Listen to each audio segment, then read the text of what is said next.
Hello and welcome to Spotlight with Sandhya. Joining us on the show today is Sheela Krishnaswamy, a nutrition and wellness consultant. Sheela has over 37 years of professional experience in this field. She also has a YouTube channel called Nutrition Nectar, where she talks about nutrition, health, and wellness. She's a dear friend, and I have benefited a lot from her advice. I thought it would be a good point in time to discuss how the pandemic has affected our eating habits and our lifestyles. It's been more than a year now. And in the initial months or in the last year, a lot of people changed their eating habits for the better, right? They were cooking more at home and they were eating better. But I think this fatigue has set in. And I also feel that increasingly this work from home and blurring of lines between office and home, as well as the demands of running a family and a home or a house, is becoming too taxing. So people are reverting to ordering from outside or eating junk food. Do you feel that this is happening, Sheela? Because you consult with a lot of people. Have you also seen this trend? Yes, to some extent, definitely. But there's also another group of people who are becoming very health conscious. They want to eat right. They don't want to fall ill ever, if that's possible. And they don't want to, they want to prevent things like diabetes and weight issues and things like that. So apart from, of course, the infections and the illnesses, so there's a set of people who are actually improving their food habits and continuing to do so in spite of the being at home for the last year or year and a half. But you're right. On the other hand, there's another set of people who have actually, they're so tired of cooking because they have been forced to cook for the last so many months. So they're really tired of doing that and they want to eat more of store-bought foods or packaged foods or, all of that. And yes, so we have both sets of people. All right. So I could request you to tell us the 5 things that people should stop doing or stop eating. Stop following fad diets. Because this is when, people are actually searching for a whole lot of diets online or talking to people and following one another's diets and all kinds of things. So I think the first point that I would like to emphasize on is stop following or stop eating fad diets of something that just catches your fancy. Stop eating foods with artificial colors. Sometimes when we order food in, we find a dish which is very red or very green, unusually green or red or orange sometimes. Artificial colors, should be actually not used at all. But stop eating foods that have artificial colors. Look for natural appearances in dishes. It doesn't matter if it's brown or, not very inviting, but I think health is more important than colors. Stop eating foods that have a long list of additives, ultra processed foods, which means the foods that are very, very highly processed have a long list of additives and very few original ingredients or the natural ingredients. So those are things that I would recommend people stop eating or at least reduce. Also stop reusing oil over and over again. Even whether you're at home or whether you're eating in a restaurant or something, make sure that you're not using the same oil, kind of cycling the same oil over and over again. The oil can be used a couple of times at the most, but take fresh oil always to use for whatever. It could be for seasoning, or it could be for frying or sauteing or whatever it is. Do not use reused oil very often. And of course, the last thing I would like to say is do not go to unqualified people for diet advice, because that happens a lot in our country and everywhere, in fact, for that matter.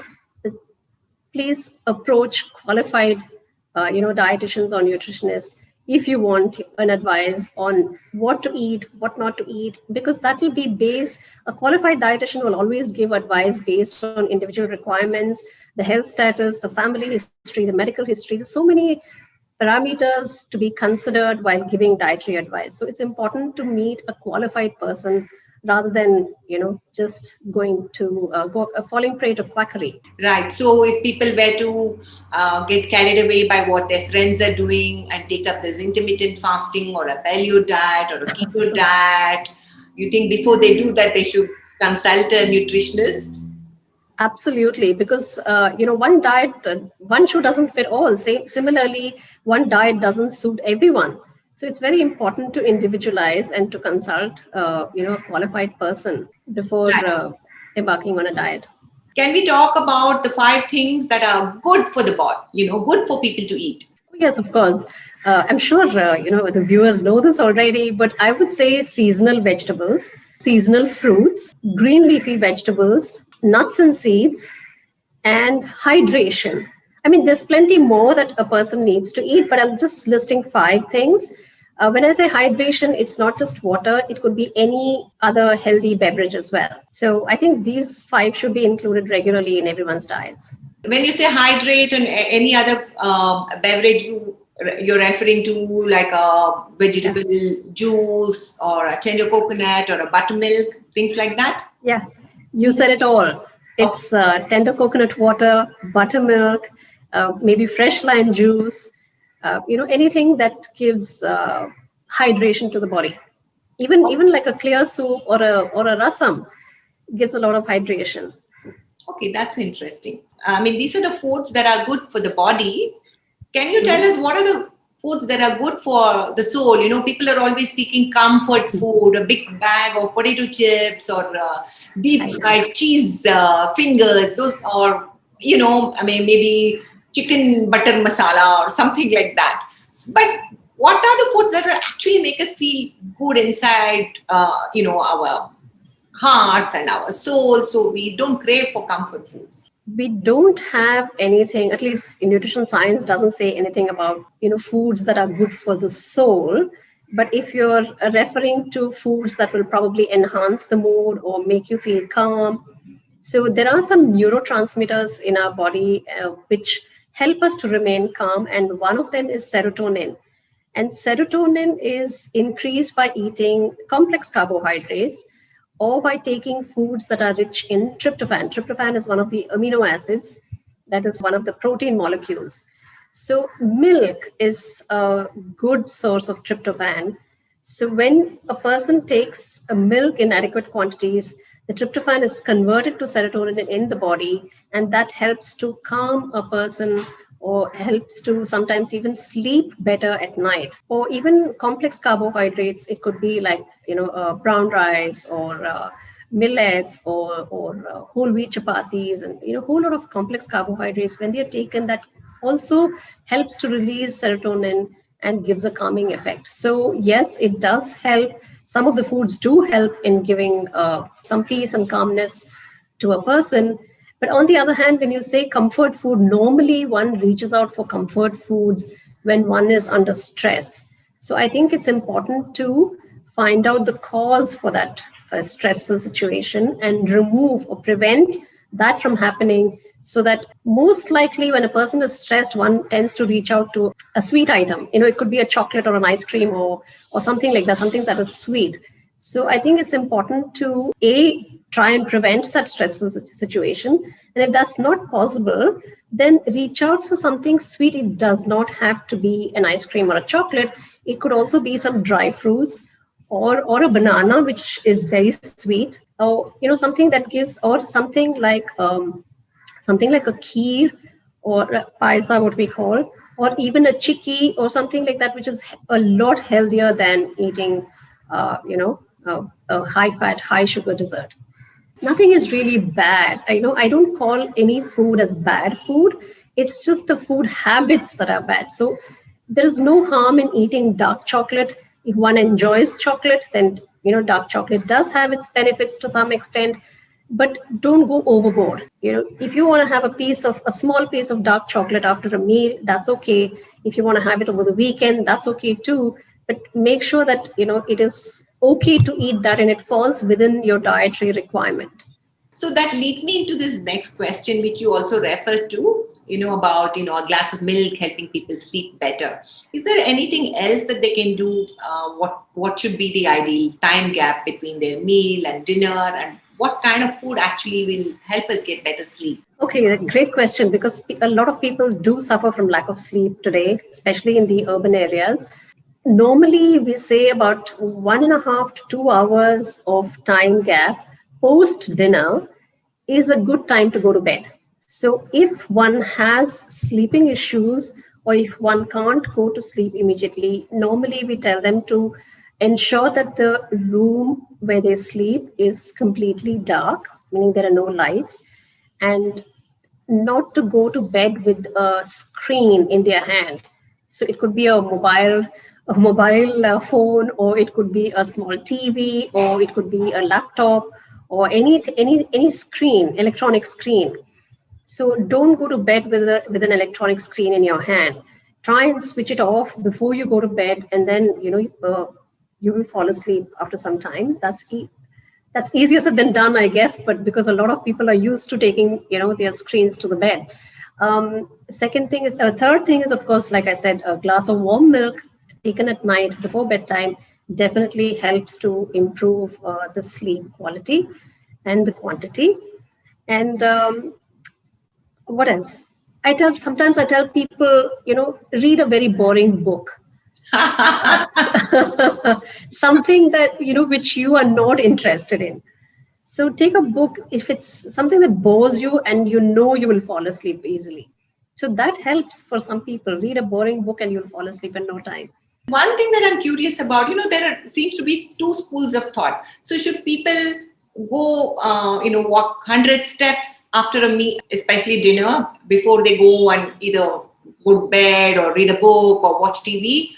Or they should not exercise after a meal? What is your theory? Both are right, because one, we don't advise rigorous exercise after a meal, but walking those, you said 100 steps, right? So walking those 100 steps, or could be 100, 150, whatever, but it's not like a brisk walk. It's just a leisurely stroll.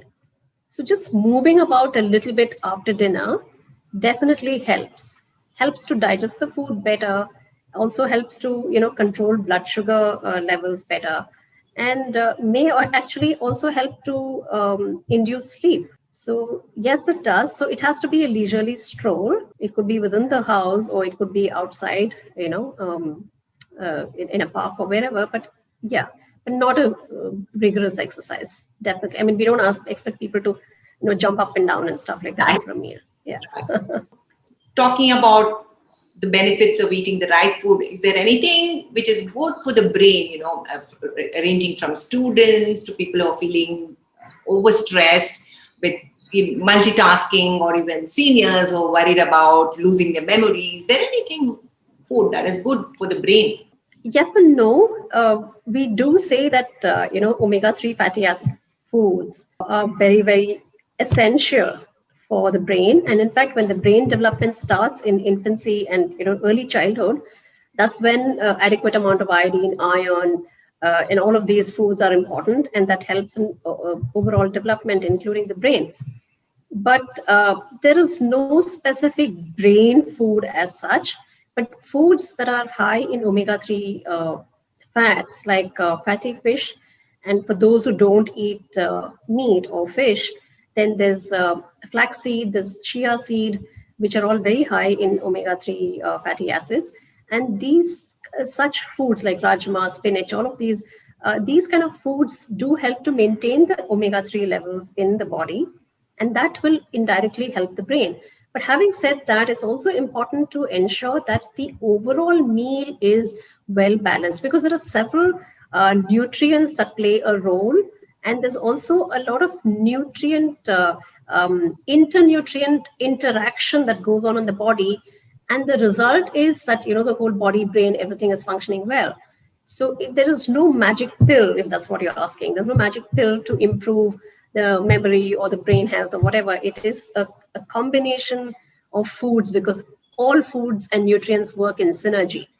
I would think that if it's a small family or a person living alone, it's quite easy to have these well-balanced meals. What about larger families? Now you see we have gone back to the stage where multi-generational families are living together, right? You have small kids, you have the parents who are working, then you have the seniors.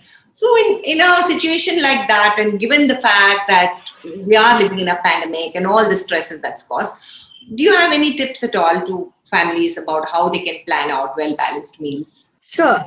So it's very important to remember the 5 food groups and make sure all these 5 food groups are present in a day's, what should I say? Let's say the 3 meals in a day or whatever. So the 5 food groups are cereals and grains. So when I say cereals and grains, it's the unpolished rice, the wheat, millets. It could be corn. It could be oats. All of these come under cereals and grains. Right? The second group is the pulses and dals. So we have a whole variety of pulses and dals, like tur dal, moong, rajma, chana, could be anything. So all of these. This is the second group that we need. The third group is the fruits and vegetables. And I don't need to give examples. Everyone knows what the fruits and vegetables are. And the fourth group is the milk and meat. So for a person who does not eat meat, we still have milk that we can depend on for some of the nutrients, right? So the milk and meat is the fourth one. And the last one is the fats and the sugars. When I say fats and sugars, the oils, the ghee, the butter, all of that come under the fats group. And when I say sugars, the jaggery, honey, the regular sugar, all of that comes. So that's so if we have these, and of course we also have the nuts and seeds, right? So if we have all these food groups combined in, or rather shared between the 3 meals that we eat every day in the right quantities, because when I say fats and sugars, that has actually to be the least, the minimum quantity in, throughout the day. Nuts and seeds also in smaller quantities, because we can't be eating, loads of that. The maximum consumption should be coming from the fruits and vegetables. Then we have the cereals and grains, then the pulses and dals, then the nuts and seeds, and then we have the milk and meat, and then the fats and oils, fats and sugars. Sorry. So making a combination, using all these in various combinations. It could be a South Indian meal, it could be a North Indian meal, it could be an East Indian meal, or it could be a West Indian meal. So making that traditional home cooked meal will make sure that everybody gets to eat a healthy, well balanced meal. But then if one has to individually give advice, then it'll depend on that individual needs and requirements.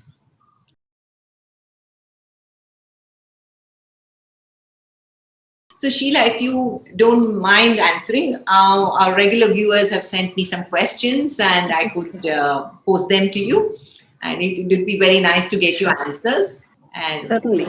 Okay, so you did talk about the importance of dairy, right? As part of these 5 food groups that people should have. But we see a lot of people have become vegans. And one viewer has asked that her daughter, who's a young adult, has become a vegan, and she's worried whether it's healthy for her to give up dairy products entirely. So, interesting question. So, veganism is a choice of an individual. So, if one chooses to follow vegan diet, then one has to ensure that the vegan diet is wholesome. We can't say, okay, if I'm turning vegan and I give up, all the meat and animal products, I can't be eating potato chips and it could be all plant foods. But if I'm eating potato chips and all kinds of fried items and things like that, that is vegan, but it's not going to be beneficial as far as my health goes. So even the vegan diet, as long as it's wholesome, it does meet all the necessary nutrients except vitamin B12. So vitamin B12, depending on the level of vitamin B12 that individual has, he or she might have to take supplements, because we already see a lot of vitamin B12 deficiency in today's population. So giving up animal foods is likely to, cause or increase this. So as long as supplementation can take care of vitamin B12, all other nutrients can be obtained from a vegan diet. But that person has to ensure that it's well balanced and wholesome. Next question, which is, I think from time immemorial, people have been asking, how do we get children to eat healthy foods because, like you said, these potato chips and everything has become such a way of life. So, and it's much worse now because they're stuck at home and they're constantly occupied by all these devices, either for their work or, their studies or their play. Tough question to answer. But I would like to say the first thing is I think parents need to set an example for the children. They need to become role models by eating healthy themselves. We can't expect parents to be eating ice creams and desserts and pastries and potato chips and expect the child to be eating vegetables and fruits. That's not fair. So I think as long as parents become role models for the children will also tend to imbibe that or inculcate those healthy eating habits. Second thing is involve children also in maybe meal planning, menu planning for the week, or even for a couple of days. So when we talk about healthy and unhealthy, and we involve children also in this process, they tend to understand better. And another thing could be that out of the 7 days, 6 days the parents choose what the menu should be, and the 7th day, one day of the week, the child chooses what the menu should be. So that way the child also would get what he or she chooses, and it could be anything. And I think it's also up to the parents to try and make the what we call unhealthy item into a healthier version. It is possible, right? So these are the small changes that if one can use, perhaps the children will start to eat better. And of course, dialoguing, eating together also matters a lot, I think. Family meals and stuff like that. Dialoguing about healthy eating, nutrition in small ways, I think will help to improve the child's food habits. Yes, that's a very, very timely suggestion, Sheila, if I may say so, because I remember our childhood where meal times were all the family members were around the dining table, and it used to be so, engaging, and we got to know about each other's likes and dislikes, what was happening in our lives, instead of actually everybody taking a plate or a tray and going off to their own rooms. That's a very timely suggestion. Yeah. Thank you, Sheila. So now we come to women who are reaching menopause. And I have a question from a person who says, I do yoga every day and I'm quite active, but I feel that every day when I wake up in the morning, my muscles are hurting and my bones are hurting. Is it a natural process of aging, or do you think I'm lacking something in my diet? Not easy to answer this question offhand, because yes and no, it could be a natural process of aging, but you said this lady is middle-aged, right? Yeah, middle-aged now, it's a very wide definition, right? I think she's in her mid-40s.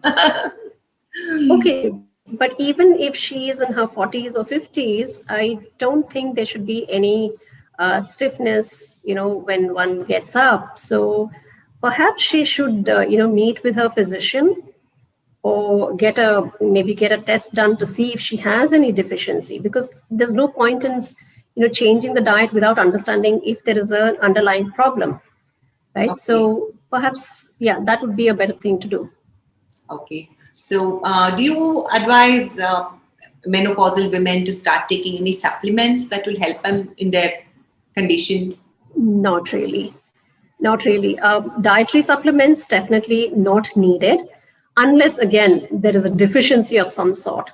There might be some women might find that they're deficient in maybe some of the minerals or vitamins or something like that, and if there is a deficiency which is actually causing a health problem, then yes, supplementation is required.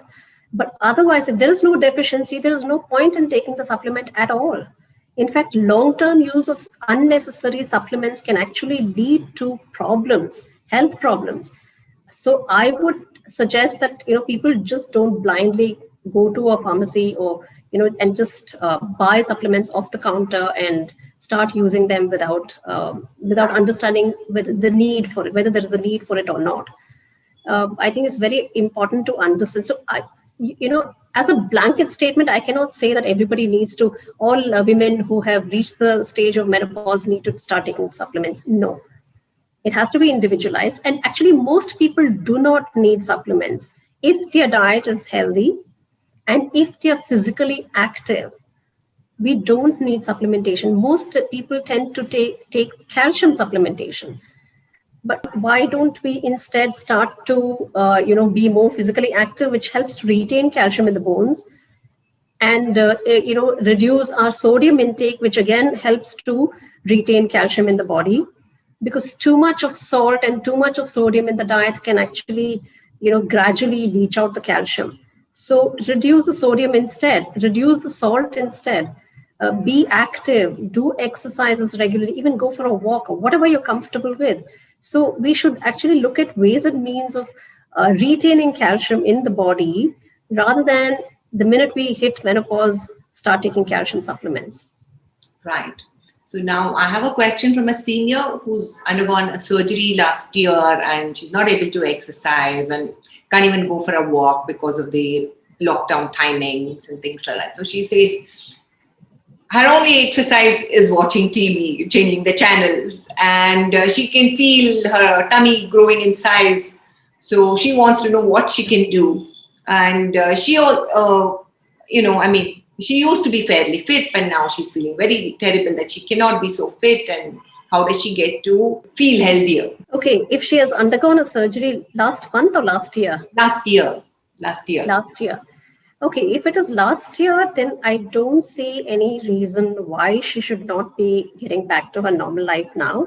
But maybe there's a reason, I don't know. So she will have to consult her surgeon or physician, when she can get back to her normal physical activity. Because physical activity, especially people who have recovered from surgery, they need to get back to either, if they cannot start, their normal physical activity, they can undergo some rehabilitation programs where some kind of a movement, physiotherapy or any such thing, where there's some kind of a movement for the muscles and for the body. And the physiotherapist knows best, because he or she will be able to guide us as to what exercises we can do post-surgically. Right? Maybe for a week or 10 days or a month, maybe one will not be allowed to do any exercises. But then after that, exercises are allowed, maybe different forms of exercises or easy ones. But I don't know why it is, why she hasn't done it for a year. But she needs to, I think, consult the expert, whoever she has met. Second thing is about the tummy growing. Again, exercise, the abdominal muscles need some activity, exercising. So other than again, she'll need to. Right. Right. So she again will need to consult her, her physician for that. Right. And as far as food is concerned, I mean, the same old rules apply to everybody. Eat healthy. And I'm sure she should be able to eat solid food. If she has undergone the surgery a year ago, she won't be in any kind of a special diet, is what I'm presuming, because I don't know the detailed case. So if she is already on a normal diet, then she should be eating healthy. Another person wants to know, do you have any suggestions for senior citizens to overcome constipation? Oh, yeah. In fact, that is a common problem we see amongst senior citizens. Basically, fiber and hydration. These are the two important things that senior citizens need to keep in mind. Too much of fiber might cause, disturbance in their stomach and cause a lot of gas formation and things like that. So, but then too little also will cause constipation. So there has to be, chew, or if they can't digest, but then some amount of cooked vegetables, maybe one or two fruits a day, and eating whole grains instead of refined grains. These are the small things that the elderly can do in order to prevent constipation, and also take enough hydration, enough amount of water, because normally the elders don't feel thirsty very easily, although the body requires hydration. So they need to be conscious about, the amount of water they drink and all of that. And that does help to prevent constipation. Okay, so one last question. I know I've been really asking you a whole laundry list of questions. One last question. A lot of people who are very athletic, though they're trying their best to go around these lockdown restrictions and stay as active as they could, they're not able to reach that peak level of activity. So should they then be modifying their diets, because they have a very set pattern of eating, and now what kind of adjustment should they do? I guess they would, during their athletic times, they would have probably been eating extra calories, extra carbohydrates, extra fat, and extra protein. So that is something that they need to bring down now. Definitely the fat part of it, the fat will have to be reduced. The carbohydrates also will have to be reduced. Protein, if they're taking in excess, then that needs to be reduced. But if they're taking the regular intake of protein, they can continue with that. So an overall calorie intake also will have to be reduced because they're not using that much calories in their daily physical activity. If they're probably not going for their practice and games and all of that, but I'm sure they would be doing some kind of weight maintenance program or muscle maintenance program or something like that at home or wherever they live, in that area. They would be probably doing some physical activity or the other. So maybe weight training, maybe aerobics. Being at home, one can do all of these, right? So, or maybe some flexibility exercises and all of that. So as long as that is there, and reduction in total calorie intake, especially fats and carbohydrates, I think that'll help them. Okay, talking about carbohydrates, I had missed a question. So this is a person who says, why does rice have such a bad name? I would actually like to know the answer to that question too, because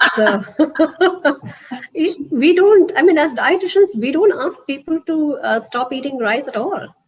So, and we are very well aware that in India, in the South, we are all rice eaters, right? In the North, they eat chapatis, mostly wheat.